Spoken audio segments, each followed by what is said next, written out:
Alafia, Alafia. Bienvenue dans ce 27e épisode du Voyage dans le temps. Je suis très heureuse de vous retrouver. Aujourd'hui, nous allons parler de la nourriture du chakra sacré, c'est-à-dire ce qui renforce et nourrit ce chakra. Mais d'abord, j'aimerais répondre vite fait à une question qui m'a été posée concernant le calendrier interne dont je parlais hier. Euh, c'est un calcul assez complexe et c'est un secret que je partage avec les personnes que j'accompagne. Vous savez, dans notre équipe de thérapeutes, tous les chakras sont présents. Donc, vous avez des thérapeutes qui ont comme chakra source tous les chakras qui existent. Et donc, c'est de cette manière que nous sommes organisés parce que nous avons remarqué que quand nous portons un chakra, euh, quand un chakra est notre chakra source, euh, automatiquement, nous avons remarqué que nous avons les, un parcours, ce qu'on pourrait appeler un parcours similaire, malgré notre don ou talent particulier. D'accord? Et donc, comme un thérapeute est une personne qui a vraiment traversé, qui a suivi le chemin et l'a transcendé, si on peut dire ça, donc est devenu le chemin. Et donc, si par exemple vous portez le chakra numéro 2, le chakra sacré dont il est question cette semaine, vous verrez que cette personne dont je vous ai parlé, qui est basée au Cameroun, sera la personne indiquée pour vous indiquer parce que c'est une personne qui a été confrontée à ce qu'on appelle les maladies chroniques et tout ça, et donc qui pourra mieux vous comprendre. D'accord? Voilà. Alors, dans les précédents épisodes, ce qu'on peut retenir, c'est que nous portons les regrets ou la culpabilité de nos ancêtres, de nos prédécesseurs. Et donc, c'est ce qui nous a empêché en fait de débloquer ce centre du plaisir qu'on appelle le chakra sacré et donc de pouvoir profiter, kiffer vraiment notre expérience terrestre. Donc, tout ce que nous vivons. D'accord? Alors, comme on avait vu pour le chakra sacré qui était vraiment lié à l'argent, tout ce qui est lié à la terre, l'ancrage, je vous expliquais que c'était des bons vivants, des carnivores, ils aiment bien les tables garnies, voilà, tout ce qui est lié à la terre, voilà, à l'argent. Le chakra sacré, ce sera plutôt tout ce qui est lié au plaisir, c'est lié également au sexe, et donc en fait tout ce qui nous procure du plaisir.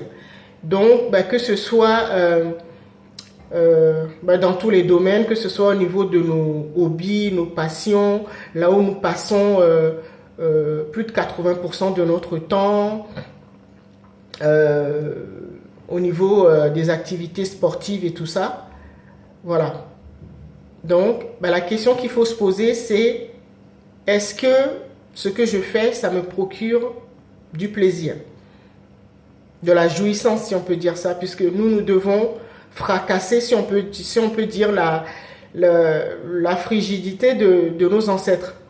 D'accord? Parce que vous avez compris, ce chakra a été perturbé justement avec tout ce que nos ancêtres ont vécu comme euh, viol, relations toxiques et tout ça. Et c'est ce qui a perturbé, a bloqué vraiment ce qu'on pourra dire notre chakra sacré et notre plaisir, le siège de notre plaisir. D'accord? Mais qui est également lié à l'immunité, à notre immunité. D'accord? Et donc, vous avez compris, là où nous n'avons pas de plaisir, si nous faisons une activité que ça ne nous procure pas du plaisir, ça veut dire que ce chakra a été perturbé et bloqué. Mais je vous ai également expliqué que ce qui nous empêchait de voir en fait que nous avons déjà été guéris par la source, l'amour, le soi divin, ou moi je l'appelle l'algorithme cosmique ou le grand algorithme. Tout simplement, je vais vous donner un exemple. Si vous avez déjà survécu à la maladie comme le paludisme. Donc ça veut dire que vous avez déjà été guéri. Donc tout le monde a eu au moins une fois le paludisme. Donc il y en a d'autres, hein, mais allez regarder les autres épisodes où on a vraiment détaillé les signes, les maladies qui nous montraient en fait que notre chakra sacré était perturbé. D'accord? Et donc, la bonne nouvelle, c'est que c'est déjà fait, c'est déjà guéri. Moi, c'est la bonne nouvelle que je vous apporte. Maintenant, c'est à vous de trouver le moyen de renouer avec cette vision. Si vous êtes là, c'est que ça vous parle, même si vous ne comprenez pas. D'accord? Donc, les domaines qui nous procurent du plaisir, qui sont censés nous procurer du plaisir, il y en a plusieurs, hein, c'est tous les, mais on va les regrouper en 3 sortes. On va commencer par le domaine sentimental, ensuite le domaine professionnel et troisième, ce sera tout ce qui tournera autour de l'habitat, du lieu d'habitation. D'accord? Parce que si vous êtes à la bonne place dans ce que j'appelle l'équipe humaine, vous êtes censé être avec le bon partenaire, vous êtes censé exercer le métier pour lequel vous êtes là, vous avez été destiné, donc vous avez des dons particuliers. Et la troisième chose, c'est que vous êtes censé habiter à la bonne place, c'est-à-dire le bon pays, la bonne ville, la bonne maison. D'accord? Donc, posez-vous la question de savoir, est-ce que votre lieu d'habitation, votre maison, ou le pays dans lequel vous vous trouvez actuellement, est-ce que vous êtes confronté plutôt à beaucoup plus de galères, de l'adversité, des problèmes qui n'en finissent plus? Ça montre que vous n'êtes pas à la bonne place, vous n'êtes pas dans le bon pays ou dans la bonne maison. D'accord? Si le travail que vous faites actuellement vous procure pas du plaisir, ça veut dire que c'est pas fait pour vous. Ça veut dire que l'algorithme, la source, vous a emmené là juste pour obtenir des compétences qui vont vous servir plus tard. D'accord? Et donc maintenant, il faut passer à autre chose. Mais si vous aimez, c'est que vraiment, vous êtes vraiment dans votre domaine. D'accord? Et au niveau sentimental, si vous êtes dans un couple où vraiment vous avez atteint ce qu'on pourra dire la jouissance extrême ou suprême, c'est que vous êtes avec le bon partenaire. Alors, soit, si ce n'est pas le cas, soit c'est parce que vous-même, vous ne savez pas ce qui vous fait plaisir, d'accord? Ou soit, c'est que vous n'êtes pas avec la bonne personne. Parce que quand vous êtes avec la bonne personne, ce qui vous fait plaisir fait forcément plaisir à l'autre.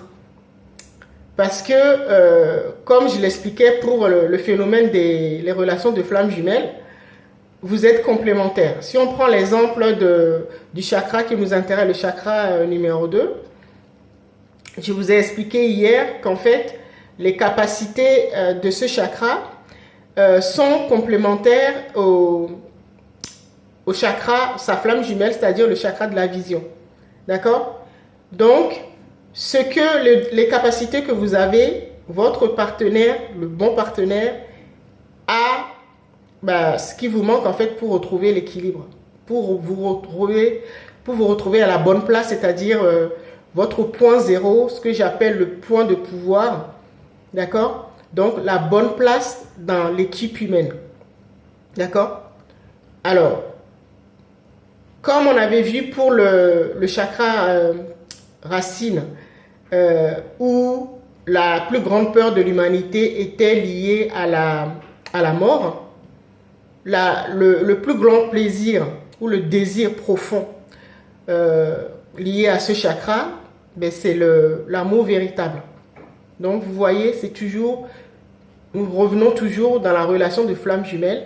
Et si vous n'avez pas encore retrouvé votre flamme jumelle, c'est que l'amour véritable que vous cherchez, le désir profond, vous ne l'avez pas encore trouvé. Donc réfléchissez à tout cela et on se retrouve.